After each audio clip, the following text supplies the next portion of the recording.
Stratégie pour un contrôle global de la société. Les projets et les objectifs des maîtres du monde satanistes pour le contrôle des individus et de la société.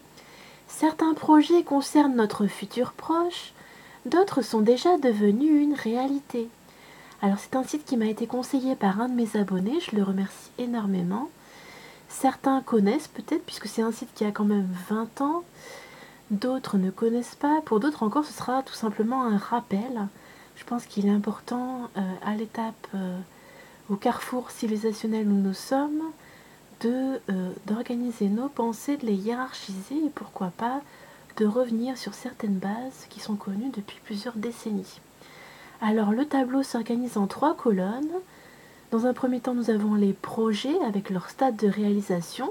Ça va du début de réalisation à travers partiellement réalisé, majoritairement réalisé, jusqu'au projet totalement réalisé.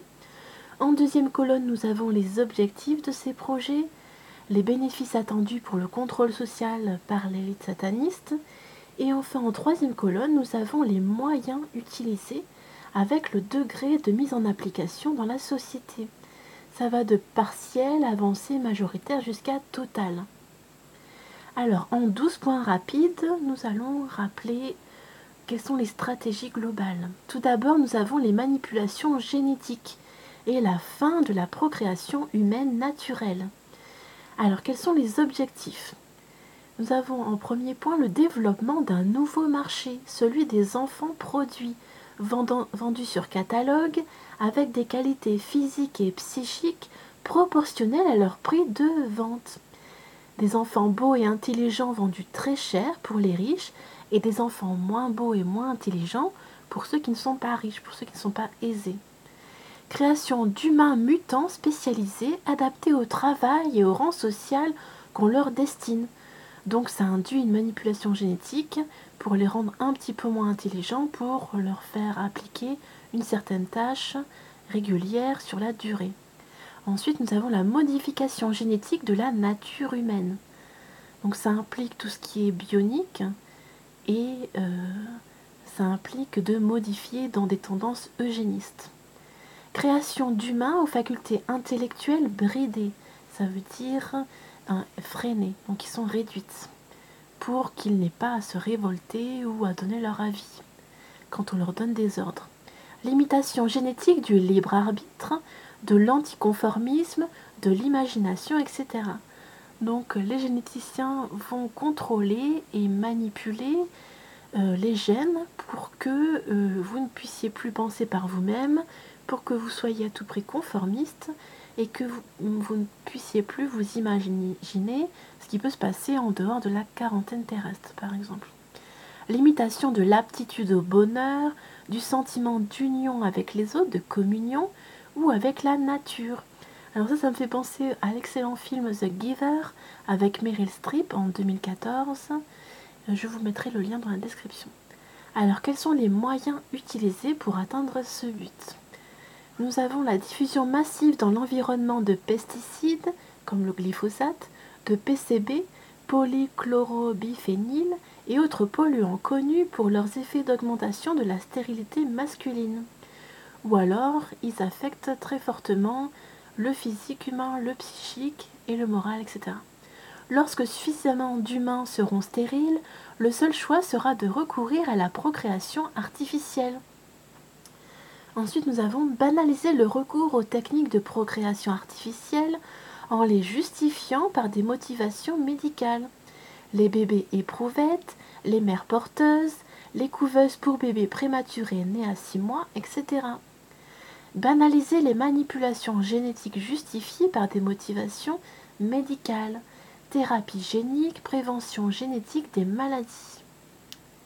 Les moyens ultimes, proposer aux populations d'échanger la liberté de procréer contre l'accès à la pilule d'immortalité, entre guillemets, ou de super longévité, que les laboratoires ont déjà mis au point à partir d'un cocktail d'hormones, de vitamines, d'oligo-éléments, d'antioxydants et de certains extraits végétaux. Compte tenu des problèmes démographiques que causerait cette future pilule, son accès serait réservé aux personnes qui auront accepté de se faire stériliser. et en principe de se faire pucer également. À terme, l'égoïsme des gens leur fera choisir la vie éternelle plutôt que la possibilité d'avoir des enfants naturels, par voie biologique. D'autre part, la tentation d'accepter sera renforcée par la possibilité de choisir sur catalogue les caractéristiques de son enfant. Utiliser les virus manipulés génétiquement pour greffer des gènes modifiés dans l'ADN des individus à leur insu et contre leur volonté. Alors, est-ce qu'ils peuvent utiliser les nanorobots pour ça? On se le demande. La mutation génétique se propagerait exactement comme une épidémie. Les laboratoires pharmaceutiques pourraient aussi utiliser cette méthode pour créer de nouvelles maladies dont ils seraient les seuls à vendre le remède. Ensuite, en deuxième, nous avons rendre floue la frontière entre le vivant et le non-vivant, entre le biologique et le synthétique. Les objectifs: obtenir une acceptation plus facile des manipulations génétiques et des futurs implants bioniques. Quels sont les moyens utilisés? Banaliser et multiplier les machines qui imitent l'apparence ou le comportement des êtres humains. Des robots jouets, des Tamagotchi, les réalités virtuelles, les artefacts, tout ce qui est construit par l'être humain, les avatars, les animateurs TV virtuels, au cinéma, les personnages androïdes ou porteurs d'implants bioniques, les créatures mi-homme, mi-machine, etc. Ensuite, les implants, faire entrer les machines dans les corps, donc ce sont les implants bioniques. Les objectifs: contrôle des corps et des esprits par des implants électroniques et des prothèses bioniques. Création d'humains aux fonctions modifiées. Préparer le terrain pour que le public accepte les futurs implants de localisation et d'identification greffés sous la peau. Donc là, on parle directement de la puce RFID. Généralisation du recours aux implants par les salariés pour accroître leur performance professionnelle. Implants neuronaux pour accroître la mémoire et les capacités de calcul. Implants bioniques pour accroître la force ou les capacités physiques. Bientôt, le recours à des implants professionnels sera indispensable pour avoir des chances de trouver un travail. Voir l'article vers un contrôle social bionique. Quels sont les moyens utilisés? Banaliser les implants à usage médical afin de diminuer la méfiance, donc abaisser le seuil de tolérance instinctive du public à l'égard de l'intrusion de la machine dans le corps. Degré d'application déjà élevé. Promouvoir la mode des piercings, des tatouages, pour habituer le public à l'intrusion des objets matériels dans le corps. Rendre obligatoire les implants pour l'identification des animaux domestiques.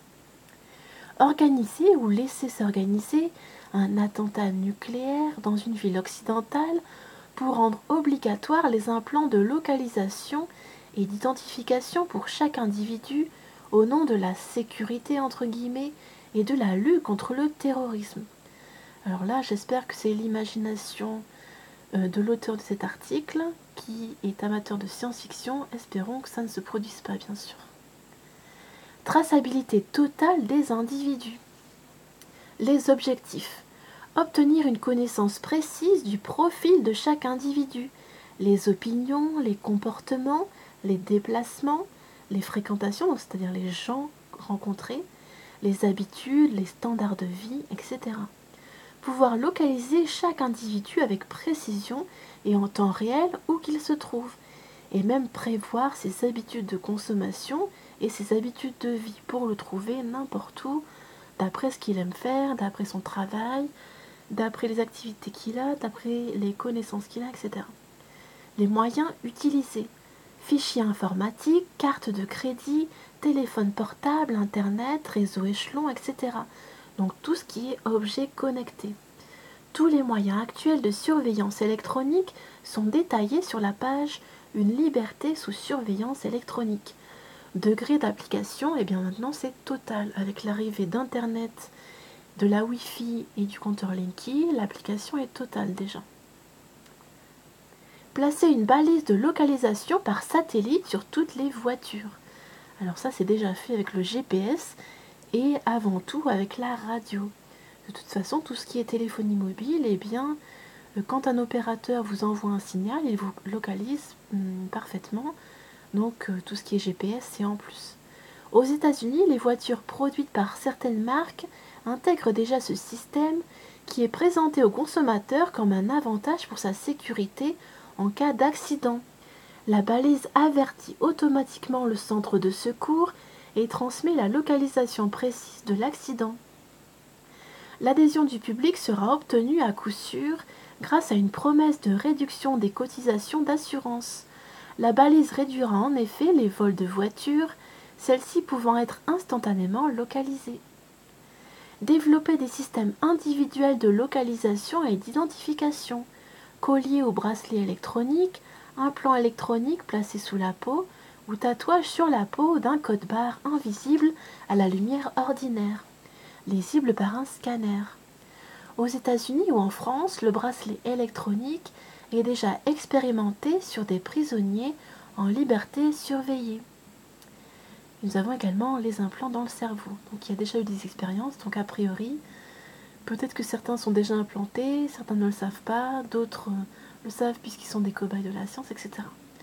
L'implant de localisation existe également de la taille d'un grain de riz. La puce Digital Angel, donc RFID, est fabriquée par la société Apply Digital Solutions, qui édite un site spécial consacré à sa puce. Plus fort encore, une autre société dénommée Alien Technology produit depuis 2002 une micropuce de la taille d'un grain de sable, environ 100 microns de côté. Cette technologie a été mise au point au centre AutoID, un laboratoire installé au sein du MIT, Massachusetts Institute of Technology, et financé par d'importants industriels, parmi lesquels Gillette, Procter et Gamble ou Philip Morris. Généralisation de la monnaie électronique. Quels sont les objectifs? Traçabilité totale des achats effectués par les individus.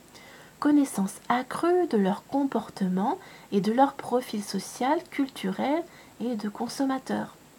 Association automatique de consommateurs identifiés par leur carte à des produits identifiés par le code-barre. Alors il faut savoir que tout code-barre peut être géolocalisé puisqu'il y a c'est une sorte de puce par tatouage électromagnétique. Donc dès que vous achetez un produit, quel qu'il soit, et qu'il y a un code-barre dessus, eh bien vous pouvez être sûr qu'il est géolocalisé. Possibilité de débrancher un individu gênant des systèmes informatiques et de lui couper tout accès à la consommation, y compris pour les produits nécessaires à la survie quotidienne. Possibilité d'enlever toute existence économique à un individu. Les moyens utilisés: populariser les cartes de crédit en mettant l'accent sur leur facilité d'utilisation, ainsi que tout ce qui est carte de fidélité, etc. Lancer le porte-monnaie électronique appelé à remplacer totalement l'argent liquide. Mettre en avant les problèmes de sécurité et de coûts liés au transport et à la fabrication de l'argent liquide. Démontrer que l'argent liquide est devenu obsolète à l'âge du numérique.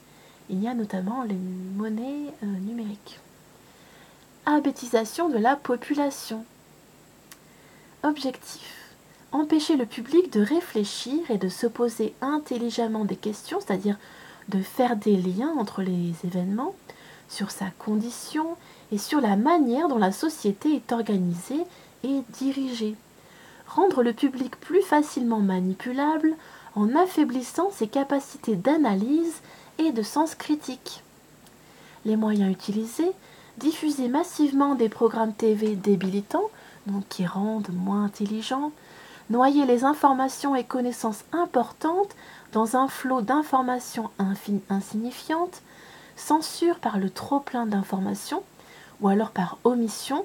On parle de beaucoup de choses, mais on ne parle pas de l'essentiel et des sujets magistraux qui sont cruciaux. Promouvoir des loisirs de masse débilitants, encourager la consommation de tranquillisants et somnifères.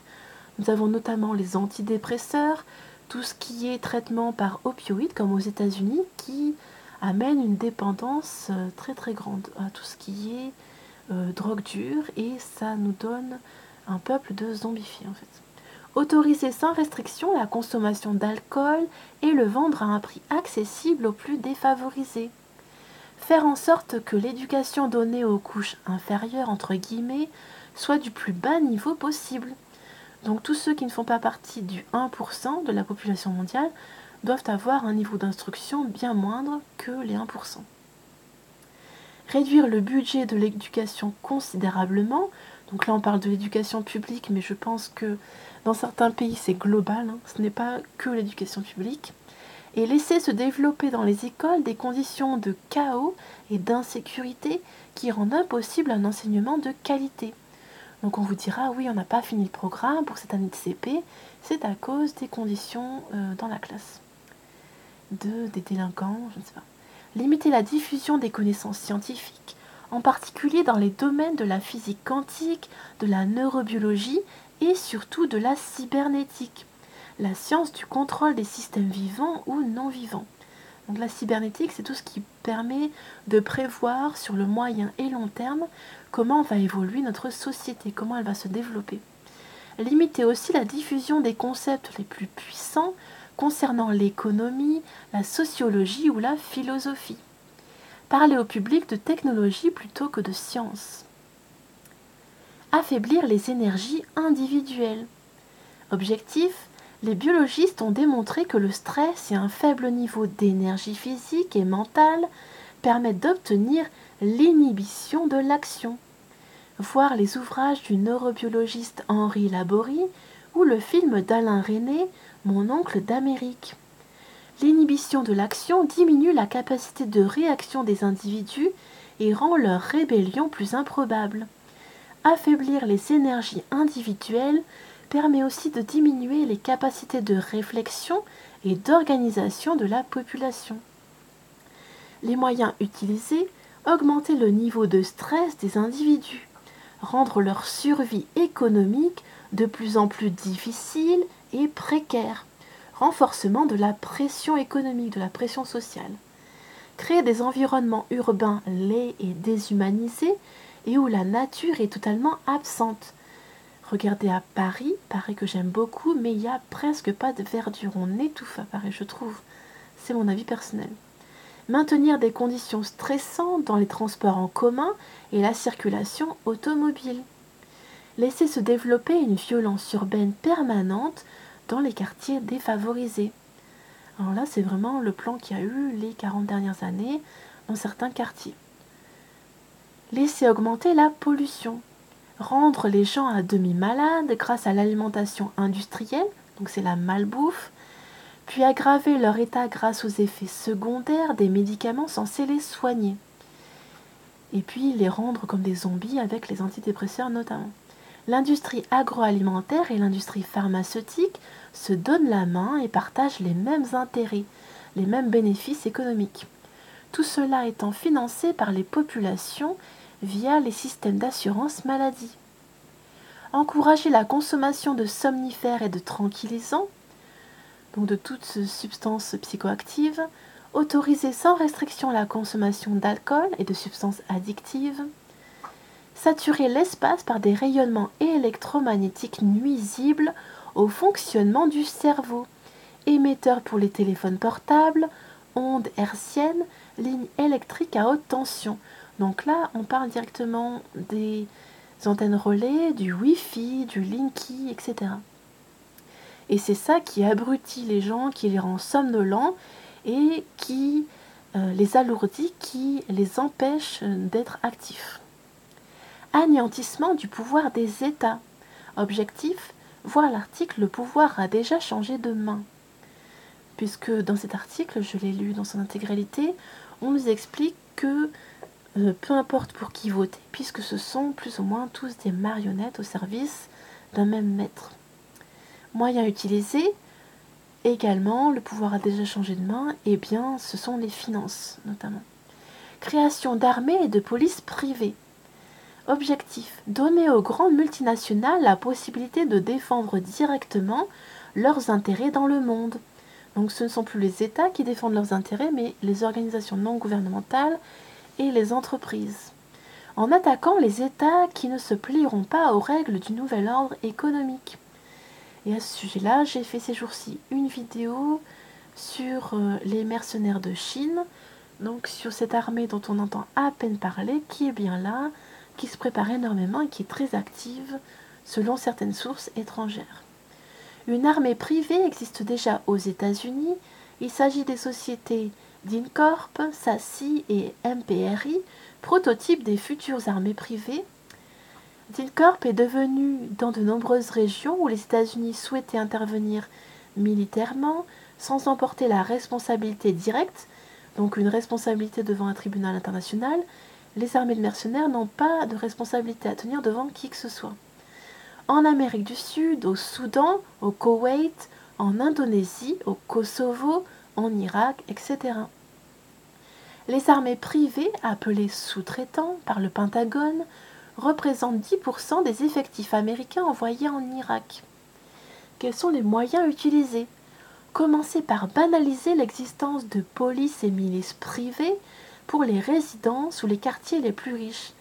Alors à ce sujet-là, moi j'ai pensé tout de suite à l'affaire d'État ou l'affaire d'été Benalla. À force de vous parler de choses un petit peu ridicules, grotesques, on abaisse le seuil de tolérance et on en vient à accepter les milices privées, les milices à Macron par exemple. Renforcer la propagande pour une économie ultralibérale et présenter l'idée d'armée privée comme un moyen de diminuer le coût des armées tout en améliorant leur efficacité grâce au principe d'économie d'échelle. En jouant les services d'armée privée, les États n'auront plus besoin d'entretenir en permanence une armée nationale dont l'utilisation effective n'est que ponctuelle. Et en même temps, on essaie d'affaiblir un maximum les services de l'État, comme l'armée, en demandant aux soldats d'acheter eux-mêmes leurs munitions. Donc c'est fait exprès pour que tous ceux qui servent l'État soient épuisés un maximum et rentrent dans les milices d'État. Le mind control, les technologies de contrôle des esprits. Les objectifs: contrôle ultime des individus, contrôle électronique de l'humeur et du comportement des populations, possibilité d'influencer une foule en la rendant apathique, c'est-à-dire passive, ou au contraire subitement violente. Des tests ont peut-être été effectués au Rwanda, au Burundi, en ex-Yougoslavie et même à Pont-Saint-Esprit en Isère, dans un département français. Moyens utilisés: émission d'ondes psychotroniques, donc tout ça c'est la Wi-Fi, le Linky, tout ce qui est ondes d'objets connectés de la Smart City, ondes basse fréquence ou très haute fréquence, capables d'influencer le fonctionnement du cerveau humain et animal en interférant avec les ondes utilisées par les processus cérébraux. En cours d'expérimentation, le projet HARP, qui sert notamment à la régulation du climat ou à la dérégulation du climat, sert également au contrôle des esprits. Ce projet HARP est développé par l'armée américaine à Gakona en Alaska, entre autres, et les expériences menées sur la base américaine de Pine Gap en Australie. Contaminer l'eau et les aliments avec des molécules agissant sur l'humeur et sur l'esprit. D'où l'épidémie de TDAH, ces enfants hyperactifs qu'on a du mal à contrôler, ou alors que les médecins préconisent de contrôler avec des régulateurs de l'humeur, donc des substances psychoactives. Diffuser dans l'eau ou les aliments des micro-robots ou des nanomachines invisibles à l'œil nu. Une fois dans le corps, des centaines de micro-robots porteurs d'une micropuce électronique pourraient aller se greffer sur les neurones pour en prendre le contrôle. On en parle souvent dans les films de science-fiction, prendre le contrôle de l'être humain, voire avoir des armées d'insectes qui sont contrôlés par une puce électronique qui est fixée au cerveau, implantée dans le cerveau, notamment dans le dernier film qui est sorti sur Ant-Man. Des nanorobots invisibles à l'œil nu ont déjà été produits et l'interfaçage neurone-microprocesseur a déjà été expérimenté avec succès en laboratoire. La technologie des microprocesseurs ultra miniaturisés est également maîtrisée depuis quelques années. Et j'ajoute modestement un autre point, c'est la maladie des morgellons. Donc ce sont des fibres à partir des métaux qui seraient balancés par les chemtrails, des fibres qui s'assembleraient sous la peau pour constituer un tissu électronique par lequel pourraient passer des messages électroniques donc, dans le corps humain. Destruction de la nature sauvage. Alors les objectifs, c'est de rendre la Terre complètement morte, dépourvue de vie, c'est d'empêcher la vie de tout ce qui est à haute fréquence vibratoire, comme les arbres, les animaux, donc totalement détruire la faune et la flore. Moyens utilisés, eh bien, je pourrais citer, en plus de l'article qui vous est conseillé sur ce site, notamment les très très grands incendies qui ravagent des milliers d'hectares tous les ans, aux États-Unis, en Europe, en Russie, en Australie, partout. Comme par hasard, il n'y a rien qui est mis en place pour prévenir tout ça, pour le prendre en charge et pour le maîtriser rapidement. Donc ça doit être voulu. En plus de tout ce qui est financier, immobilier, etc. Blackout total sur les extraterrestres. Empêcher le public de rêver d'une autre référence que l'ordre social actuel. Donc on n'a pas le droit de rêver au-delà de la prison qui a été créée autour de la Terre, et l'empêcher d'élargir son horizon intellectuel et conceptuel. Ne pas laisser le champ de conscience des individus s'étendre au-delà de notre planète et de son ordre social. Donc des individus qui ne rêvent pas à un ailleurs, eh bien, ils seront plus facilement contrôlables. Les moyens utilisés. Décrédibiliser les témoignages à propos des ovnis, décrédibiliser les scientifiques qui se risqueraient à travailler sur le sujet. Alors moi qui parle plusieurs langues, je suis traductrice, j'aimerais préciser que c'est vraiment que en Occident que c'est à ce point décrédibilisé, puisque notamment en Europe du Sud, de l'Ouest, en Asie, tout ce qui est ovni, c'est très très populaire, et si vous posez la question à des proches qui viennent de ces continents, et bien de ces régions du globe en principe, ils en parlent très volontiers, il y en a beaucoup qui y croient. Infiltrer les associations d'ufologues afin que leur discours et leur action soient caricaturales et ne puissent être pris au sérieux. Maintenir le secret militaire sur les observations effectuées par des pilotes de l'armée ou certains astronautes. Classer top secret les contacts déjà établis avec d'autres civilisations depuis les années 50. Depuis que notre planète a attiré les visiteurs en se faisant repérer depuis l'espace par les émissions hertziennes et par les explosions atomiques, bombes d'Hiroshima et de Nagasaki, mais aussi les quelques 600 explosions atmosphériques réalisées pour les tests militaires jusque dans les années 70. Alors ça c'est vraiment au rang d'hypothèse, mais c'est intéressant d'en parler. A plus.